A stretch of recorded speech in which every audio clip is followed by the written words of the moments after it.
Hey, it's Mac with PriceActionTradingSystem.com, and it is Tuesday. It's June 28th. This will be our chart lesson for today. And if you were looking for our chart lesson yesterday, or actually we had one on Thursday, but if you were looking for one yesterday and wondering where it was, I ended up taking off. Um, Most of you probably already know I left and went to Omaha for the see the finals of the College World Series. Great trip. Really proud of our team, the Ole Miss Rebels, at winning it all. And most of you probably know I'm a graduate of Ole Miss, so I'm a big sports fan as well. So I couldn't pass that up, and it was kind of unexpected. I didn't really expect us to get to the finals, but when we did, I had to go. So anyway, hopefully y'all didn't miss me for too long one day. But anyway, we're back. We do have uh, an abbreviated week coming up. I haven't looked at the holiday schedule. We do have July 4th coming up, so I'm not sure what day the holiday will be. I think it's on Monday, but I have not looked at the schedule yet. So we'll have another short week coming up here soon. So due to July 4th, but again, I'm not exactly what day they're going to designate as what day they're going to close the market for the 4th. But anyway, let's get to today. As you can see, this is a look at our again at our daily chart. We turn down right at the midline here. But notice this two-tiered, actually I should say the 21 EMA, not the midline, but notice the two-tiered channel here, and you do have the midline here, and we pushed right through. Generally, you will pull back and test that. I would look for prices to test this other side of this trend channel. So we may be pulling back to test the midline before we go higher. And we may not go higher because this thing has been really weak. But my guess that's what's about to happen. We're probably going to test this and maybe we'll push back up and at least test the upper trend line. So that's kind of the expectation at this point. We'll have to see what happens. Maybe we just turn back down here. Who knows? But that would be my expectation that we're going to pull back and test this and then run back up at least to test the upper trend line again. So that's kind of where I'm leaning at this point. Although this was a very bearish day, uh, you would think this normally when you get a day like this, you have a really strong trend and there's a lot of good trades. And we did have a really strong downtrend today, but it would drop and then it would go sideways and it would drop and go sideways and drop and go sideways. So there's not a lot of really good trades like you would expect, but still not a bad trading day. We'll flip over there and look at them and go through the trades here and so you can see what I'm talking about. Okay, here's a look at the 2000 tick intraday chart, and you can see it looked like it started out looking like we were going to have a day similar to yesterday, kind of a range day, but the support didn't hold today, and prices just took off like a rock right here, and just the bottom fell out, and off it goes, and uh, we didn't find support until way down here, 325 or 6, something like that. I'm not sure what the low is here. Let me just look here. Looks like the low was around 320, 38.22 or so, but most of the support was right around in here where these lows are, which is 38.25 or so. Um, but what we had a spike and channel down, and this is a two-tiered channel. And of course, we had some trends and sideways, but you can see we spent a lot of time going sideways, and when it did start lower, it just dropped like a rock. So not a lot of opportunities to get in once you get that far away from the EMA. It's just too difficult or too dangerous to enter, and there's not much to do in these, not much opportunities in this sideways stuff either. But anyway, let's zoom in. We'll go through the trades and we'll wrap this up. And you can clearly see there was two legs up this morning, and then it sold off. And again, what you would expect probably would happen was we'd find some support here, at least momentarily, but it just didn't happen. This thing just, it shot straight through and continued down. And there was a couple of ways to look at it. First, I would look for a measured move based on this first move, and then from here, and you can see that's where we kind of found that support there for a little while as we worked back over to the main trend line. And from there we dropped again and then just worked sideways some more until we finally closed outside here. We actually got a close outside in here, a new low, and things still really didn't rally much. So um, anyway, we'll zoom in here. We'll go through the trades and we'll wrap today up. 7 o'clock came over here as we're working down. I don't think you want to enter anywhere in here, and then it bounces, and of course um, you're still looking for prices to try to make a new high here. Maybe they don't. Maybe it's a range day and they don't. But when you got this first entry and then second entry and it failed, and that's actually a second entry long, but the signal bar would not. Let me zoom in here a little more. That signal bar wouldn't qualify for a long, but with a failure to the downside, I think you're okay to go long there when you're looking for a retest of the high. It's a little congested, so you've got that to worry about, but most likely you're going to trap people on that second entry right there, and you'll probably at least get a scalp out of that. I went back and forth to whether to make that green or not, but that's right where you usually get a trap at the 8:30 open, regular session open, and you can see they set it up looking like it was going to go lower, and the people that just don't really understand price action take that second entry short, and it traps them, and boom, off it goes. And there's really not another opportunity to enter this until you get up here and you make this resistance here. You get a little failed breakout, and then you try to go higher once, twice. So there's a failure right there. I wasn't as crazy about this one. You could really look at this as a second entry short as well.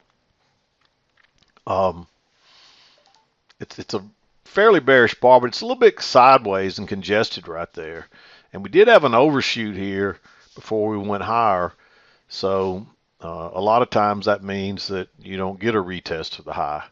But doesn't mean that prices won't try to retest it and won't actually make a retest, but or be successful with a new high. But a lot of times you don't see that. So you may take that trade. I marked it green. But when it comes back here again and gives you a triple test, notice you went up once, you came back again, and you came back a third time.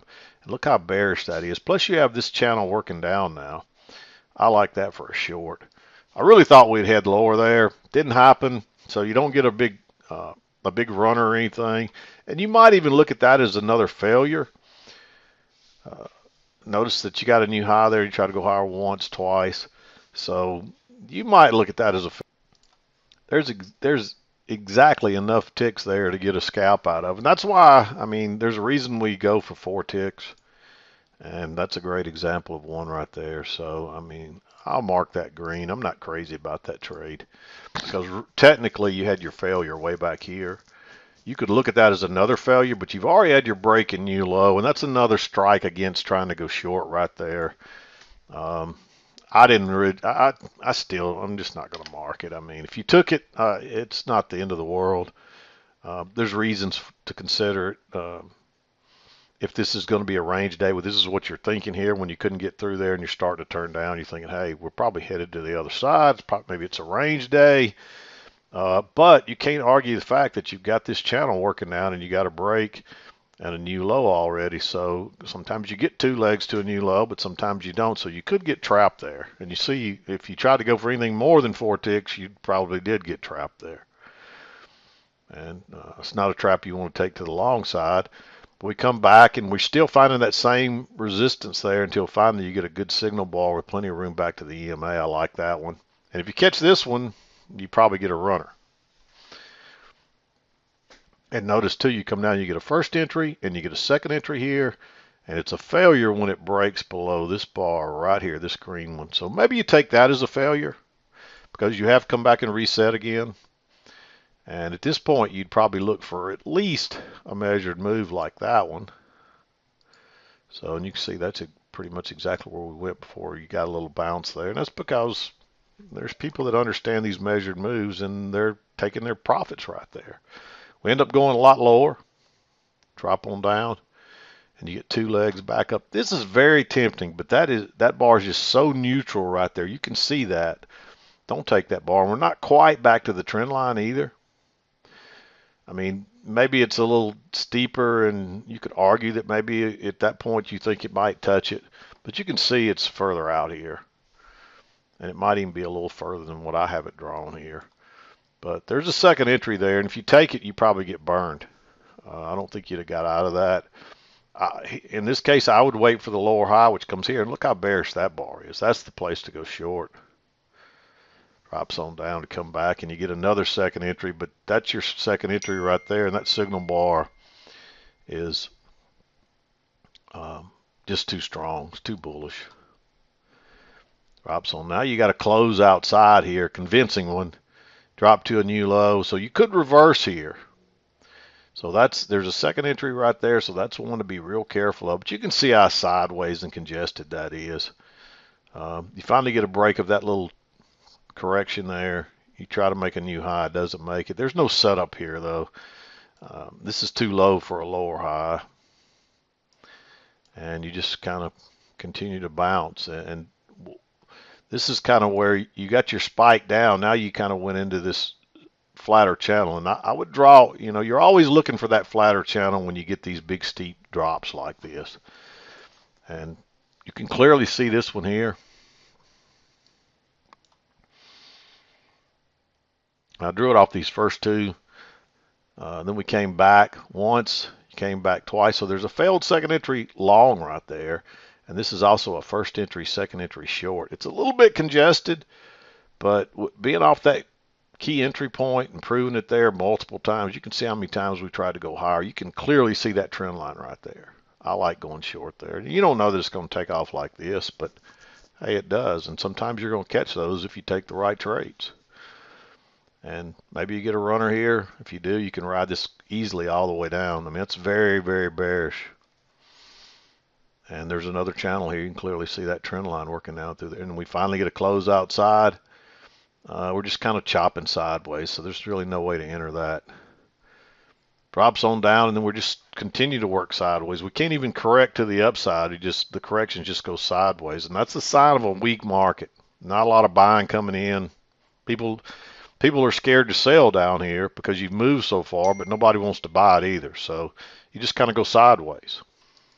So because of the lack of buying, you just can't rally much. And you can see it tried to rally here and tried to rally, and it just continues to work. So we couldn't even get back to the trend line, and it drops off again. But we dropped on down here, and we're just going sideways. I don't see anything there. There's no reason to buy yet. I don't see anything I would sell there. But notice when it comes back and tests this breakout, if you drag this on over, you can see it tested the breakout once, twice, and that's also considered a failed second entry long. Look how bearish that is. That's the place to go low, short. You can't go short right down here in these lows, even though you got a lower high there. Turns out to be a quick, easy move there. You drop on down, and finally it bounces off the. Actually, you don't know where the low is here. To be honest with you, you're just guessing it. And actually, it looks like there's a little bit of an overshoot there. I think this is much higher here, like so. And you get an overshoot here, and you can see this fits better up here. Now you got a reason for why that bounced in there. So I think this turns out to be an overshoot, even though that's where I drew it originally. But when they came back and kind of looked at it, it looks like this is correct here. And you can see this kind of fits with the rest of the bounces the rest of the way down too. So you get this overshoot, so you expect prices to try to come back, and they just can't do it. They really have to work hard sideways just to get back over there. But anyway, let's zoom back in here. And you just got to be real careful in here. I don't think you want to buy anything. If you were going to buy anything right here, it's here. But this thing is so weak at this point. This is just a shot in the dark. You can see where there's a couple other chances, second entry right there, and people are buying them, and they just keep getting trapped. And you don't want to be one of those people. So just forget about trying to buy until you get a confirmed trend in the other direction, and you just don't get that. It runs up here, it breaks, and you can't even.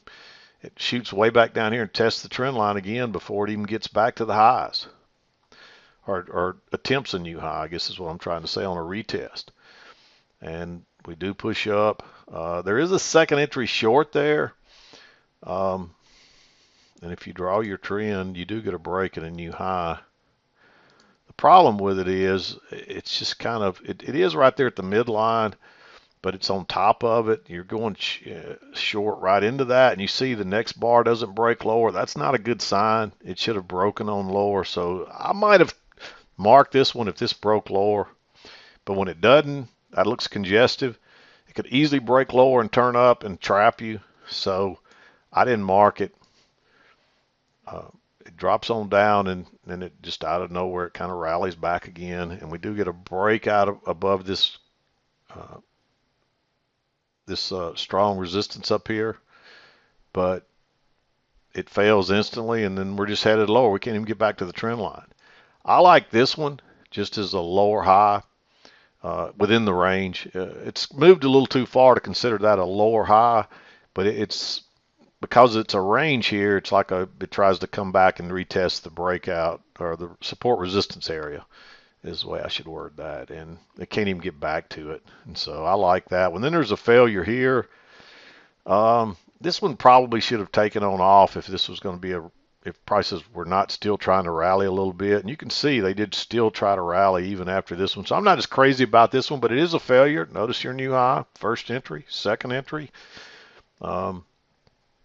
It's just a long way down here away from the EMA by the time you can enter on this one, when prices have just been kind of chopping around in the upper half here since 11:20, and here it is almost noon, and so it's been chopping around up here for a long time, and this should be your target. So it's a little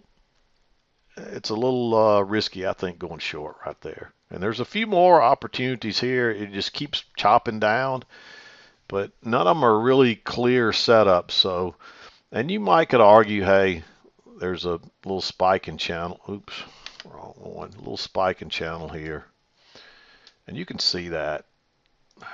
So what we did was spike down and went to a channel. Just mark it so it's easier to see. So if you saw that, maybe you call that a double top, and this is a lower high, or even a failed second entry long, but those get a little iffy when they're going sideways like that. So I didn't mark any of them. You could argue for them to maybe be green. But again, your expectation is prices are headed here.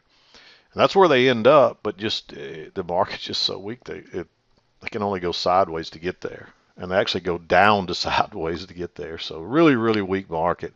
And you can see once they get there, the sell-off just continues again. So this thing's really weak. If you recognize that, maybe you take a bigger chance on some of these. But because this is somewhat sideways, a lot of people will get confused, and I bet you we had people trying to buy the lows here and buy these bounces, and they might have even worked if they caught them just right. But it's just not worth the risk. Wait until you get a setup to go short like this, and you probably catch a runner, and you don't need but one or two trades. You may not even need but one, and you may make 2 or 3 days worth on that one trade because you catch an easy runner. So, but anyway, we're just drop down a little bit, and then we're just working sideways again. You can clearly see that channel right there. The problem is the resistance is not as clear as the support, and you don't really want to be buying. So, and there's not really any good setups there. Maybe here there's a higher low, but it's right into the EMA, right into the downward midline. Not a really good place to be buying, selling, and you don't want to be buying. So, there's a second entry short right there, but again, we're going sideways. Maybe you look at that as a triple top, so, but it never triggers. You can see it never breaks lower there. So it's just really one of those days where it looks like you're going to get a good setup. You don't, and it's just too dangerous to be buying. So buy that higher low right into that EMA midline when this thing is dropping like a knife. It's just not smart. You'll get burned. Here it works, but I don't think I would take it. But finally, you get a failed breakout that turns down right off the key entry point. And look how bearish. That's where you go short. That's what you wait. That's what you wait on. and it drops on down. You don't get any other opportunity to enter this either. It just, if you don't get in up here where the signal's at, there's no other chance to enter this because it's gone. And then of course we bounce. Notice that both times we didn't get to the low here, so that's telling you that, hey, the selling's starting to drop a little bit. It's not time to buy, but it just means that we're probably going to get a close outside here fairly quickly. The next time we come over, most likely. And you can see that ended up happening, but notice this right here.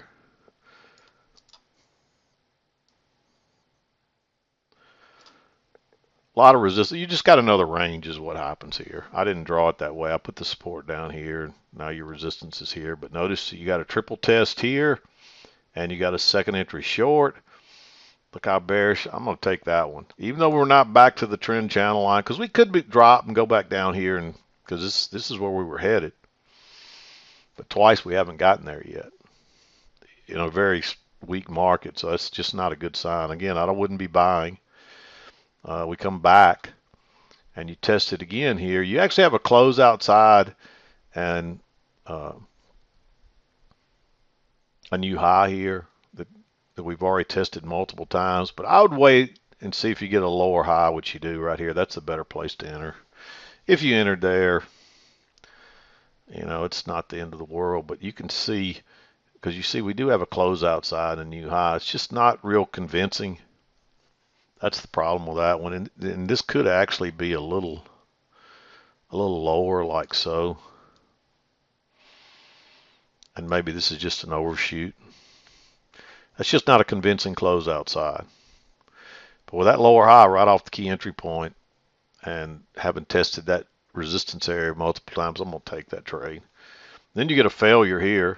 The only problem is this one is above the EMA, but again, it's at the key entry point. And it's also off the highs of a range, so everything's pointing lower here. There's actually a second entry short here. Both of these are after 230. I went ahead and marked this one because it's just like barely into 230. I mean, 230, it's not even 231 yet. So you might take that one. This one's pushing it. I mean, you're getting on into 230 now. It's 3 or 4 minutes afterwards. So, and it is a second entry. But maybe you take that one too. You got to be careful when you start taking these after. I wouldn't take anything after that. And we continued to chop lower. Even when we were going sideways here, it's still got a downward bias to it. So this is just a down day. And there's some good trades there, but there's just not as many clear-cut second entries at the key entry point as you would like on a strong sell-off kind of day. So hopefully you read it right and you saw the spike in channel. If you did, at least you know to stay short. I mean, pretty much you should be able to understand you should stay short on this anyway. It just continues. Every little rally just meets heavy selling, and that's what happens here. Every time it rallies, boom, you get heavy selling. Boom, and you get a little rally right there, and boom, a little rally right there, and boom, little rally, boom. I mean, that's the way it was all day. So when you see that, don't try to buy, because if your timing's not impeccable and perfect, you're going to get burned. And so you're better off just to wait. You can make tiny mistakes and be a little early or a little late if you're entering with a trend. But if you're trying to pick a bottom and you're off by it all and your timing's not right, they don't give you any breaks. You'll get hammered. So that's the other key about entering with the trend, is you can make little mistakes and still survive and still have a good trade, where you can't do that if you're counter trend trading. You got to be perfect. And it's hard to be perfect at this. It's not easy to do. Even for somebody that's a really good chart reader, it's not easy to do, to be perfect. Sometimes you'll think you've read it perfectly and you'll be a little early, or you'll be a little late. And if you're a little early or a little late and you're not entering in the right direction, you're going to get struck by lightning eventually. Probably most of the time, actually. So anyway, I'm going to wrap it up. I've got a lot of catching up to do. I'm still behind on my email. I'm close to catching up. I appreciate people have gotten where they're pretty good about holding their emails for me when I'm gone, and that really helps me to catch up quickly. So thanks if you wanted to send me an email and didn't because you knew I was on vacation for a couple of days. And anyway, it'll be a short week because I was gone, and it'll be a short week next week because of the holiday. We'll just have to. I'll look at a calendar here before long, figure out what day the holiday will be, and but we're into the summertime. I mean, everybody's on vacation this time. The market generally will slow down and get kind of boring. It hadn't done it so far. There's too many people busy selling for whatever reason. But it may slow down here over the next month or so and maybe pick back up in the fall. That's generally the kind of the MO of the markets. Over the summer, they get kind of slow and methodical, but that hasn't happened so far. I mean, this for going into July 4th. This is really uncommon, kind of having a downtrend so strong or an uptrend that's real strong or anything like that. I mean, this is not typical trading. I'll be honest with you. So. The volatility's still there, the craziness is still there, and maybe it never goes away. I don't know. But this is not typical summertime kind of trading that we usually see. But anyway, I'm going to stop talking. I'm going to wrap this one up. Hope you had a good trading day. We'll be back again to do it tomorrow. I'm done for today. This is Mac with PriceActionTradingSystem.com, and we'll